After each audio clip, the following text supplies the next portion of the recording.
So now we'll move on to how we evaluate the effectiveness of fartlek training for the physical factor. For evaluate, consider your literacy. A key word within evaluate is value. You've got to place a value on your approach. How effective was it? Now when doing that, it's important that you consider both the benefits and the positive impacts they have, and the limitations and the negative impacts they have. Thus far we've focused on one benefit with one positive impact resulting from that, and then looking at a different limitation with a different negative impact that ensures there is no flipping of the answer.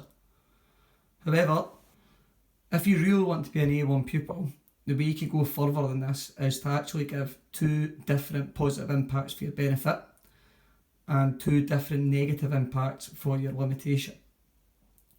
What we have done so far is correct. There is no doubt in my mind about that. However, if you really want to impress somebody and you really want to be considering taking advanced higher next year and being that calibre of pupil, try and go that extra step. It only takes an extra 2 minutes. Show off how much you know because you do know enough. So for example, the benefit is changing pace because it is relevant to our sport.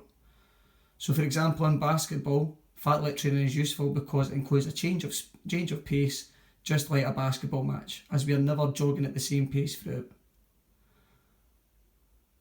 This can then have two different positive impacts. The first one is, as a result of changing pace in training, it means late on I can go from a jog to a sprint to support an attack on the fast break. This can lead to me giving my teammate a passing option, receiving the ball and scoring. Now at the minute, that is what we've covered so far. However, if you want to do that and go for that A1, add on a different positive impact.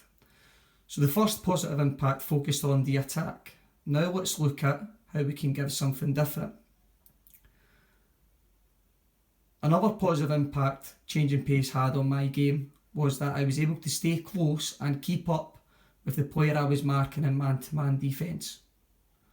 This meant that I was able to stay close to the player and intercept any passes that came towards him and regained possession for my side. Now notice the difference there, how adding that on. It makes your answer a lot more detailed and shows a lot more depth of knowledge. I would be encouraging everybody in the class to actually try and do that because you're good enough to do it. So please don't be lazy, please try and be creative. First positive impact of fartlek training with change of pace, relate it to an attack. The second positive impact is simple, relate it to a defensive situation where you changed pace. And in that way you're given different positive impacts. In regards to the limitation, you need to make sure you do not flip your answers that you've given because it makes your answers null and void. So the limitation, one limitation is that it can be boring, doing fartlek training over and over again, laps of the pitch. You therefore lose motivation, give up, and your CRE either drops or it just does not improve because you're not working as hard. This can mean that you will be tired late on in a game. Now consider what impact being tired has on your performance. So the first one, if I am tired physically, I will begin to lose concentration because I cannot focus. We now just need to layer the answer. As a result of losing focus, I do not focus on my subroutines, I make basic skill errors and give the ball away. The second negative impact has to be different again.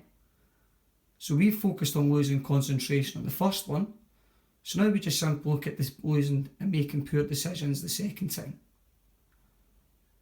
So as a result of being tired late on in the game, I will start to make poor decisions.